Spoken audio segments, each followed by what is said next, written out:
Hello everyone. My name is Peyton Sheets, and I will be doing a PowerPoint about sex education today. Now, what is sex education?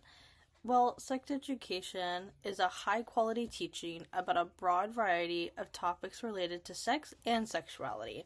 It explores the values and beliefs of each topic and helps people gain the skill that are needed to navigate relationships with oneself, partners, and community, as well as manage one's own health. Sex education takes place in many different locations, like home, schools, community setting, and even online. Now let's talk about the importance of sex education. Sex education is important because it teaches and reduces the rates of sexual activity, sexual risk behaviors, unprotected intercourse, sexual transmitted infections, and adolescent pregnancies. It also equips young people with knowledge, skills, attitudes, and values that help them to protect their health, develop respectful social and sexual relationships, make responsible choices, and understand and protect the rights of others.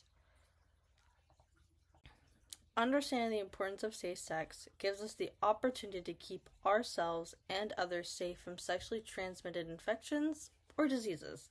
Using protections like condoms help lower the risk for transmitting infections like chlamydia, gonorrhea, HPV, and HIV, which I forgot to mention there are many more, which can be passed through vaginal, oral sex, and or anal. It as well helps prevent unplanned pregnancies. Protection methods like birth control, IUDs, condoms, injections can prevent pregnancy. Now, what is consensual sex? Consensual sex is a sexual activity that occurs with a mutual, clear, and voluntary agreement of all individuals involved. There must be a mutual understanding. The agreement has to be clear and understandable to all parties involved, not just an absence of no, but an enthusiastic and active yes. Consent was given without coercion, pressure, threats, and or manipulation. There was a clear understanding of what they are agreeing to. Always ask for consent through every single step. Do not assume it is a yes. Ask every single time. Per last slide, since I was talking about consensual sex, I will now discuss what non-consensual sex and what it may look like. Non-consensual sex is any sexual activity that occurs without voluntary, clear, and ongoing consent from all involved parties. How this occurs is by coercion, force, or threats to receive some type of sexual activity. There is no enthusiastic yes or an active yes. Any act without any verbal consent, like a yes. There was no said, but still continued with sexual act. Engaging in sexual activity with someone who is asleep, unconscious, intoxicated by alcohol or drugs, or have some cognitive impairment that prevents them from giving consent is not consensual sex. Someone is allowed to change their mind at any given point, even if during a sexual encounter. They have a right to say no, because no means no. In this slide, I will be talking about gender identities and what are they and what it kind of looks like.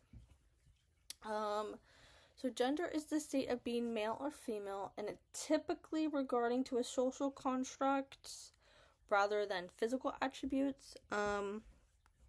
Transgender is someone who does not identify with the gender they were assigned with at birth, while cisgender is someone who does identify with the gender they were assigned at birth. And then you have non-binary, which is someone who doesn't really identify as exclusively male or female. They're just non-binary. Then you have gender fluid, which is someone whose gender identity changes over time from one end to the spectrum to the other. One day they might be feeling masculine, the next day they might feel more feminine. Just depends. Then you have genderqueer, which is someone whose gender identity falls on the spectrum between male and female. So yeah. And then this slide is basically just showing and sharing gender identity flags, just in case you guys didn't know what their flags look like, and just to look at them because I think they're cool. So in this slide, I will be talking about different sexual identities. Like the last couple slides, I'll just say what they are and what their definition is. So you have heterosexual, which is straight, which is attracted to the opposite sex. Homosexuality, which is attracted to the same sex. Then you have bisexual, which is attracted to more than one gender. And then you have pansexual, which attracted to people regardless of their sex or gender identity. Then you have asexual, which has a little to no sexual attraction. And then you have aromantic, which has little to no romantic attraction. And then on this slide, I just wanted to also show you the sexual identity flags, just if you wanted to know what they looked like, what they stand for, if you ever ran into these flags and didn't know what they meant, and stuff like that. And then here are my sources again. And then here is my last source. Thank you for watching/listening to my PowerPoint/presentation. And thank you.